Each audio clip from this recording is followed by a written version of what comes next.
And we are back on Professional Wrestling, the podcast for bros and gals. And back again for another week. It is Mason Rush and friends, Jax Williams, Vanna Black, don't call me Vanna White, there you go. of Hamilton Pro Wrestling Glory. Folks, welcome back to our little program. Thank you. Feels like I never left. I don't feel like I ever leave, actually. Really? No? Perfect. Time is money. There you go. The hustle. 1 minute we're talking about wrestling, then baseball, then inspiring lives. And we brought back the rip shirts too. Absolutely. You're making your way through the Bible 3.0. Oh, yeah. I've been reading that. Yeah, what page are you on? 64. Oh, okay. Amazing. 64, the importance of a good morning routine. There we go. There we go. So I get to moonlight as a partner at a law firm, author, soon to be bestseller, and get to be a wrestling manager. I'm loving my life, to be honest. It's kind. Sounds like a lot. Sounds great. Well, I get to watch you all and get to live vicariously through you as you guys demolish your bodies and end up. Yeah. So you gave us a little bit of insights into your minds the previous week and talking about your favorite wrestlers and moves, etc. Today I wanted to play a fun game with you all. I call it the wrestling name game. Want to know the rules of the wrestling name game? Sure. Love to. Yep. Yeah, please. I'm going to name a name at a time. WWE superstars. I want you to tell me the first thing that comes to your mind when you hear that name and anything else you like to discuss about that person. There's no rules. Okay, thanks. It's a good game. I like this. That's it. We're going to start with Favorite Jax segment. Okay. and work our way through. Then the next name will be Mason, run through, etc. So you get to be in the middle. That's fine. And you get to hear what they get to say first. I like to observe things, yeah. She does like that. Type A. Yeah. Type A. So let's start off. Jax, Yep. 3, 2, Rhea Ripley. Superstar for sure. Yeah. She's got something special about her. Like something I don't think's ever really seen before, or honestly not since, like, I'm sure the comparison's pretty common, but since China, Yeah. like, just transcends like women's wrestling, and Rhea Ripley could be in the ring with anyone, I think. Yeah. Mm-hmm. I was going to say unstoppable. Doesn't matter who's in front of her. So, Yeah, same thing. She's one of a kind. She's definitely, and as you said before in a previous episode, even above the factions she started with. Right? Like, she's a level above them. Have you noticed, though, that as she's gained in popularity and people are chanting mommy, mommy, mommy, they've kind of toned down on the goth a bit. They grew out her hair. She's become the softer, gentler Rhea Ripley. Do you like more the hardcore Rhea, or you like now this blended kind of hybrid of her? I like the more hardcore Rhea Ripley. It was cool. Yeah. I'm more of a blended. That's kind of how, like, my personality is, too. It's, like, kind of hardcore, but, you know, a little sensitive sometimes, you know. Take care of everyone around you. I think her hair looks different, but her personality is kind of the same. I don't think she's wrestles or even her mic work is much different than when she was hardcore with short hair and dark. But the look is a little softer. Sure. I do like the hardcore one. I want her to go back to her old music. I kind of enjoyed that, especially when they had the live band play Yeah. at the pay-per-view in WrestleMania. If she does get injured, which I hope she doesn't, but if she ever does and gets off TV, or she chooses to take some time off and go hang out with Buddy in AEW, I'd like her for at least a week or two to come back in long hair, blonde, NXT, Oh, Rhea yeah. Ripley, It seems like a lifetime ago. right? It's like she never even existed. Yeah. And pre-tattoo one, so the tattoos are not going to go away, but it's Yeah. kind of funny to watch Beach Blonde Rhea for a little while. Uh, On that same token, now let's go to the hugger, Bayley. Bayley. I think Bayley's character is very needed in WWE. I don't think that there's a lot of, and she's only mid-30s, but mature, well-spoken, great wrestlers, full package around. So she's a good role model, as that's her name. But I think that she's a good locker room person to have around. I was going to say hardworking. You see it from the book 4.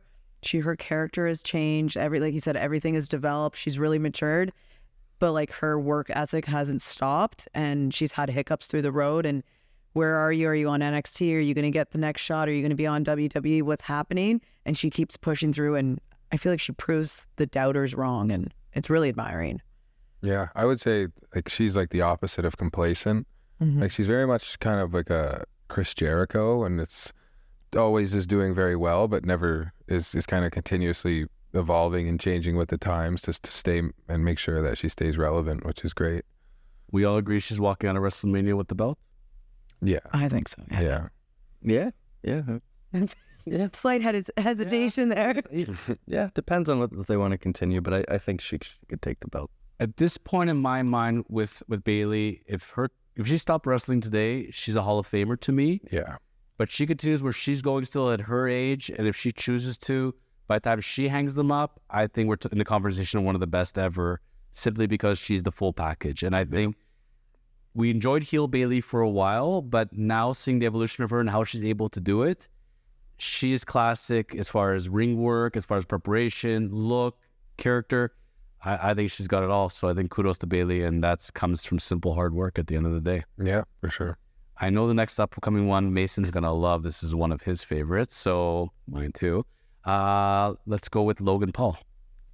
Logan Paul.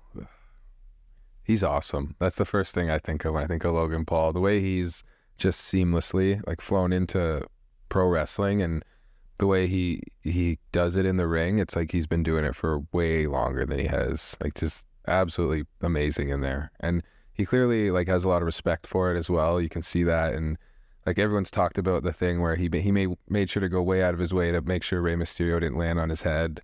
Like stuff like that usually you don't expect from like their celebrity guests almost, but he seems like he's really wants to be a part of it. Yeah, I don't have like a word to say it, but it's kind of piggybacking off that. Like you don't expect someone that guests kind of thought to fit in so seamlessly.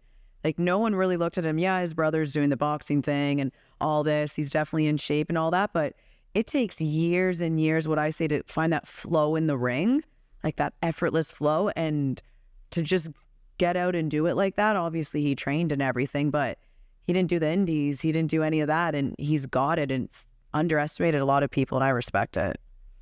Yeah, I agree.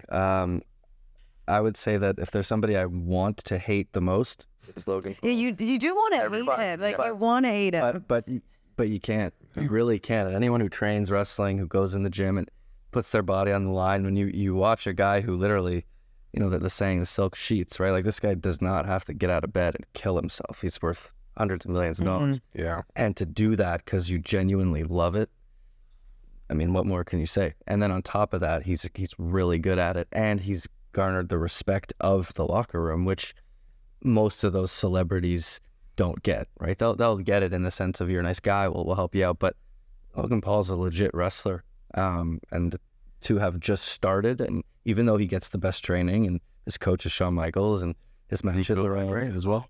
Who? I think Drew Gulak. Yeah, just the performance center, but like he says, he's the best coaches, but You still have doesn't to matter. prove You still yourself. gotta get in there and take those bumps, and right, like I give him all the credit for that. And let's say, like, you know, he's all about those moments, right? He's about those viral shots.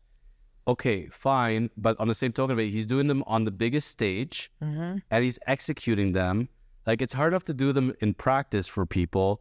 And when all the eyeballs are on you and there's no room for error, he doesn't botch. He actually comes through. And so I'll give him all the credit in the world.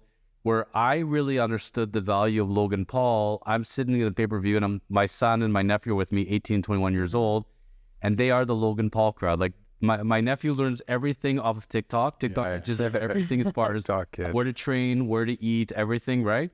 And as well, like, they're the ones that are at the supermarket. Oh my God, the latest, like, you know, limited edition Prime case is out, and it's only $90. Oh, we have to get Friday immediately. Never and they keep all the bottles. They keep the different colored bottles, right? Collection. But that crowd, they are, you know, for somebody, let's say, who's not interested that interested in wrestling, they will watch that event because when is Logan coming on? When Logan coming on? And so, and then all of a sudden they're staying through and they're watching Rhea Ripley all of a sudden, and maybe they'll watch an occasional Raw. So Logan Paul, besides putting in the work, I think is also bringing eyeballs to the sport. Strategic business, yeah. He gets the hits he gets on his posts for WWE stuff is stuff they wouldn't get on their own. If I had to give him one piece of advice, though, it's Logan, slow down in your vignettes and your interviews. When somebody is countering you and bashing you, don't reply right away. Stop for a sec. Like the flow of it. He's still kind of jumping in and he's really, really eager. And that's just my only complaint with him. But otherwise, the guy's executing on all fronts. So, like, if he wants to do this and do this continuously, I mean, he could be a world champion. But the reality of it is, him and his brother and their lifestyle, I think they're going to stay as they are and be across many platforms, and all the power to them, right? Yeah, that's right. You never know. It's good surprise. We didn't think we'd see him on the TV, so like that. So let's be frank. If any of us got the offer to do our own energy drink and could be making billions, oh hell yeah, in a sec. For sure. All right, folks, time to acknowledge and raise our one finger. Do you acknowledge your tribal chief, Roman Reigns? Is it? Sorry, that's me. I do acknowledge my tribal chief. I think the only person who's really had it longer than him was Hogan at 1,400 days. So no, San Martino. Was it? Because I heard last week they're going like acted. That's in the modern era. Yeah. so I think anyone who loves history or likes to see things that no one's really seen often before, which is again plays back to our conversation of why I don't think he's going to lose it at this WrestleMania, is because I think they want him to have the record. So. I acknowledge the tribal chief and what he's done and the records he sets. And he's not my favorite wrestler of all time, but you got to respect greatness. Yeah. I was just like, it's funny because you don't hear this often, but he's not my favorite wrestler of all time either. But we've gotten in the argument a couple times of if you look to even non-wrestling fans, if you say that name, they're going to know who it is. So I think there's other wrestlers that can do the same. But with him right now, like people know him everywhere. Yeah. My one word would be probably the GOAT. I think we're kind of living in the moment now, so we're not fully like appreciating what exactly is happening. And like the way the WWE the last couple of years, it seems like it somehow keeps getting bigger as well. I think when we look back, we're going to be like, that was one of the greatest eras, and he was the top star of that era. So I think he'll be on that Mount Rushmore for sure. Yeah. My ringtone on my phone is the Roman Reigns theme song. So every time I acknowledge him when people call. Yeah, and like both of they said he's not my favorite wrestler either. But when you just talk total package, it's just you can't argue with it. Yeah. He was not even close to my favorite when he was on The Shield, when I'm watching him in Fast and Furious. But you know what? Since he's taken on this new role with Paul Heyman and the Bloodline, I'm going to give the man his due. I mean, he's done it, and he doesn't have to wrestle every single day, every single week. And again, if somebody offered you the opportunity to wrestle once a month, once every 2 months, and offered you $5 million a year, 100%. Like that's not even a question. We're sign me up immediately, right? And I think at the end of the day, when we reflect back on him, we're going to be thinking how lucky we were to. Because I can tell you, being in a live arena and having seen him I've been to a couple pay-per-views already. I'm going to see him at WrestleMania. Man, when that music breaks out, it is so captivating, and the whole walk, and he's got it down to a science. And when he was here in Montreal and everybody was cheering for Sami Zayn, I was the only one in the arena standing up and acknowledging him, and I would do it again. Yeah. A good manager goes a long way too, right? Like a good mouthpiece, good Paul Heyman backing you also helps. We've already said on previous episodes when Paul Heyman needs his nephew to help take over the family business, chosen lawyer, Paul, we can make this. That's it. In. Next name, and I know the response I'm going to get because I think this one's a no-brainer, but I'd love to hear your take on her, is the one and only, the man, Becky Lynch. Yeah, I mean, I guess that's the phrase, right? The man. I can't say I'm like the biggest Becky Lynch fan ever, but she reached like heights during the peak of the man thing that was obviously like once in a lifetime. Like they main evented WrestleMania first time ever. So I think you have to give her credit for that. Just a superstar, larger than life for sure. I miss NXT, Becky Lynch. Yes. Like a lot. So she's doing great now. Like that main event, her matches are always amazing, great. But I miss NXT, Becky Lynch a lot. Those are the clips I always go back to. I would say, again, we'll look back at Becky Lynch and the word GOAT will be used. Yeah. Maybe not the best of all time, but she'll be up there. And if you look her Bayley, girls like that are kind of the stars of the women's division, but also the most mature and the most believable. Like Tiffany Stratton's great, but like I do believe that out of the ring, at home, wherever, Becky Lynch is a grinder. Like she it's not just a character. She's a fighter, and she's got that Irish fighting spirit, and that's what sells to the crowd, right? Is her like never quit attitude. So she's not the biggest, she's not the strongest looking, No. but she's very fit, and her personality makes her seem really tough, and that's, I think, hard to do. But once you've done it, it's takes you a long way. And it shows like the greatest of all times when you think of that. It's not even just that moment or years. It's showing, like I said, Charlotte, Becky, Bayley, they all started together at NXT. They're all here, and you see it's like you got to do it. You got to put in the work. You got to grind. It's not going to be easy, and they wanted to get there, and there was hiccups, and they all show it too. So like, yeah, Becky is definitely, they're the top. The one thing I'll throw in there about Becky Lynch is having watched LeBron James once play courts. I was sitting courtside and watching him out there.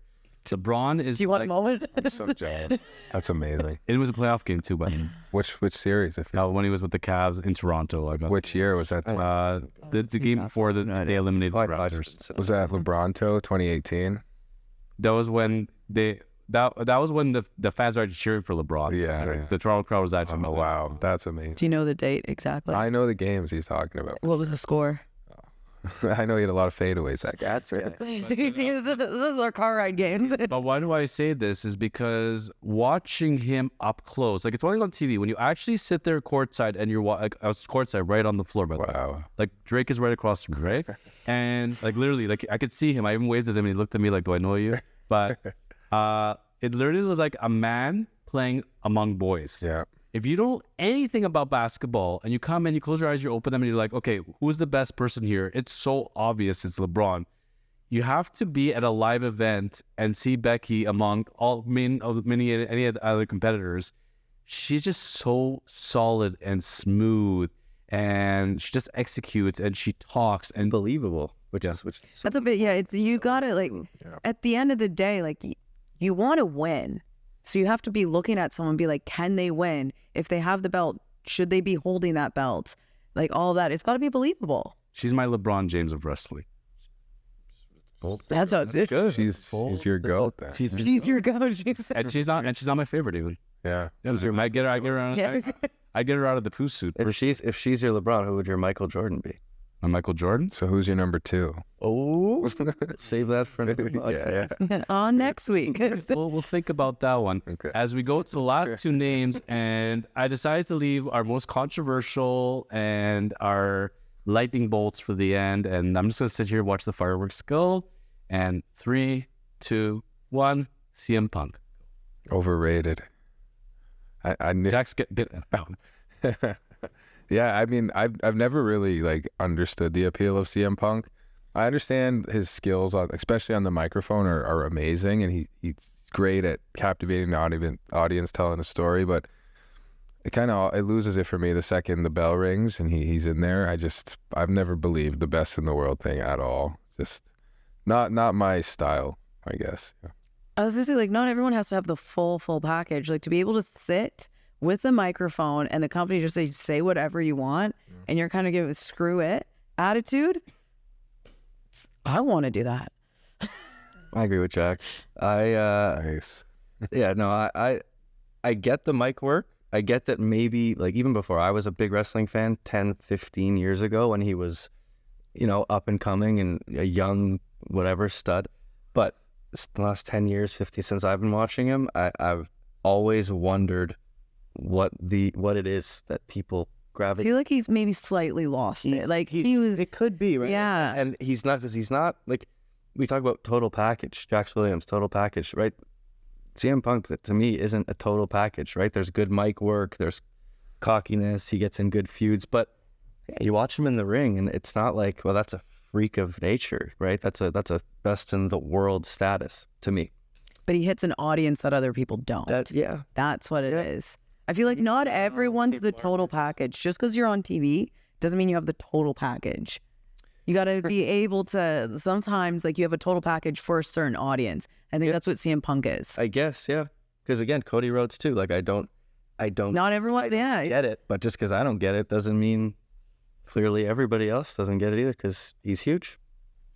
So, Do you like CM Punk? What's your take on CM Punk? I'll ask you a question. So I did not follow CM Punk in the CM Punk WWE heyday. That's when my nephew was growing up, and See, that's what I remember. and he was running around, like 7 years old. You can't see me, and he was wearing his John Cena shirt, and hey buddy, and wearing his CM Punk shirt.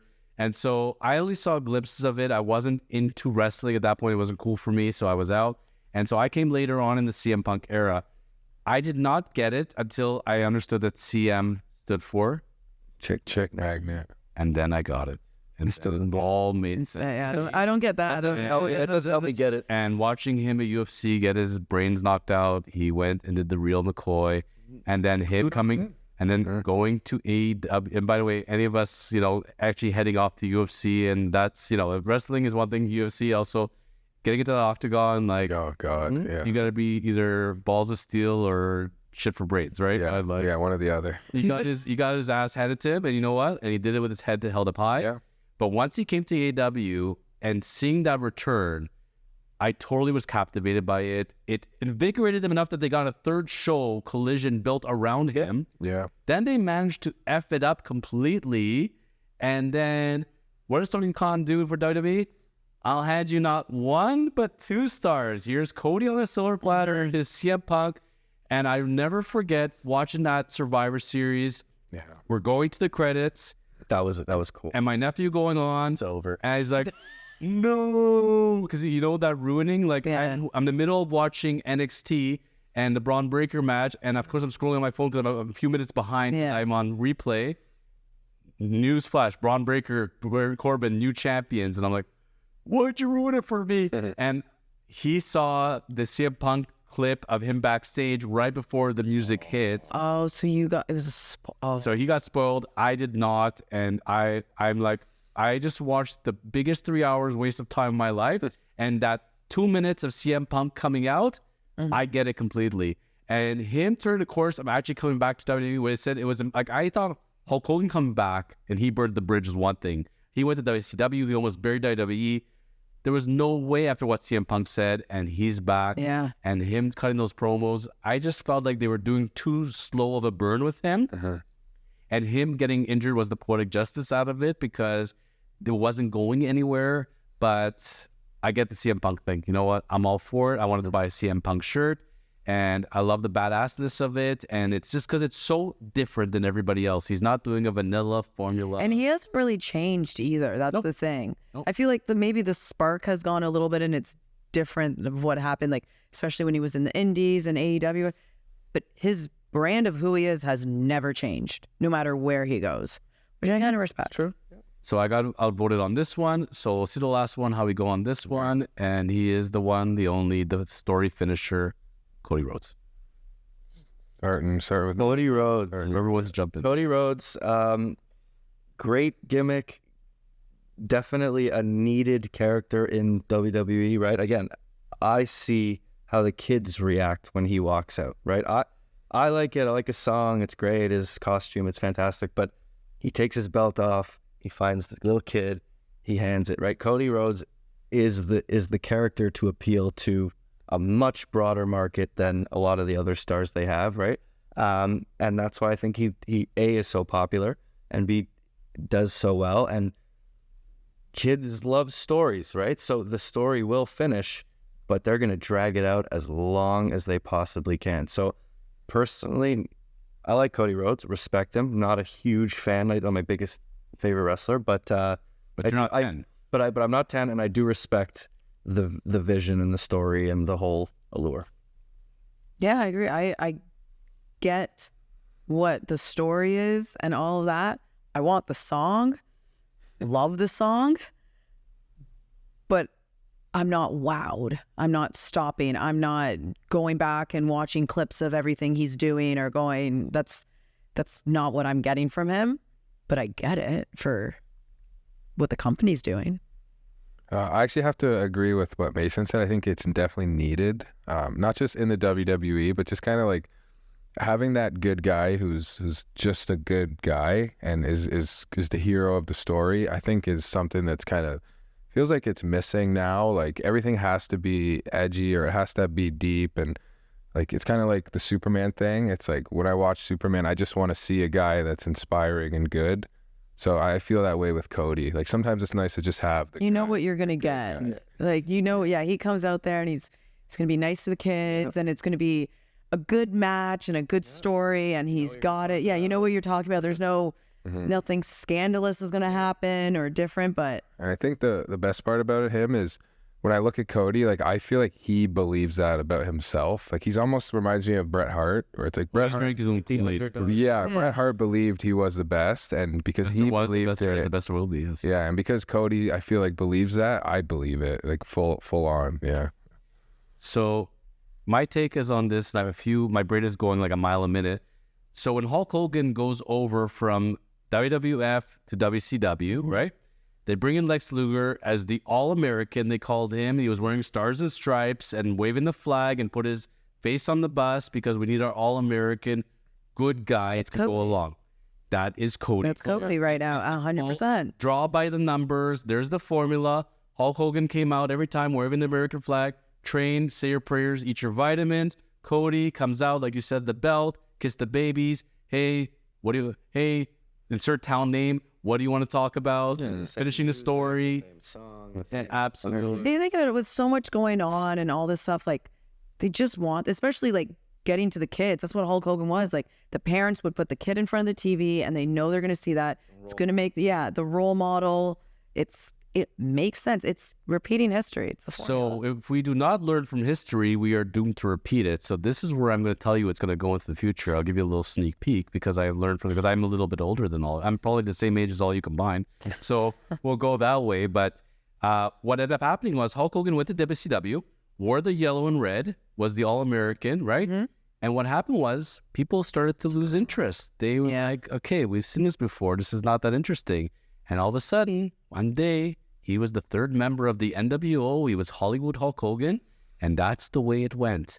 Cody Rhodes went to AEW, helped start up the company, and was so great. Part of the reason why he's in WWE right now is because he said, I'm losing my lackluster here. Like, he became a mid-carder in AEW, and they wanted him to turn heel. He didn't want to lose that sparky, clean image.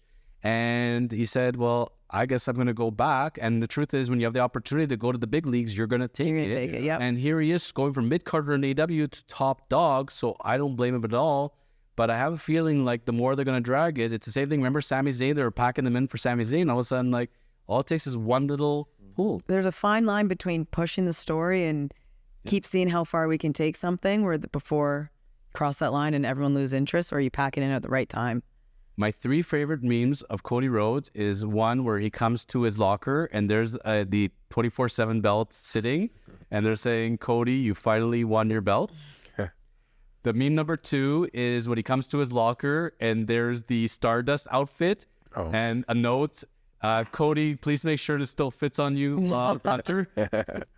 And number three is the video where they're showing Joe Biden going down to the podium, and it shows WrestleMania 75. Cody finishes the story. And why did this happen, folks, is because Vince McMahon back in his day was not a huge Dusty Rhodes fan. He actually disliked him. Why? Because he almost buried him and put him out of business. So he did everything possible to screw Dusty once he came to WWE, and I have a feeling they're going to keep doing the carrot with Cody Rhodes, and just like they did with the first Royal Rumble win, just take it away from him to honor the legacy. So actually finishing his story is Cody finishing like his dad. So it'll be quite interesting. But on the same token of it, I don't know what the future is going to hold, but where wrestling is right now, you need that clear face to lead the company. And obviously when they showed Roman and The Rock coming up and the fans lost their marbles and saying, we want Cody, this is good for business. So by all means, we're saying, from our first conversation on this podcast, you could decide you think what you're going to be in wrestling as far as heel or face goes. No, it's... The fans are going to tell you what they like. Yeah. Folks, thank you so much for sharing your wisdom with us and joining us today. You've been great sports as far as sharing your careers, your insights. They can catch you at Hamilton Pro Wrestling, Vanna Black, Jax Williams, our very own Mason Rush, and across different federations as 2024 comes. We look forward to sharing with you on social media. Fans connecting, please reach out to them. They do answer back. Just keep it semi-clean if you can. And put down your comments, please. And we'd love to hear from you. Do you like their takes on the current wrestlers? Do you agree, disagree? Love to hear your comments. And we'll see you all back real soon. This is Professional Wrestling, the podcast.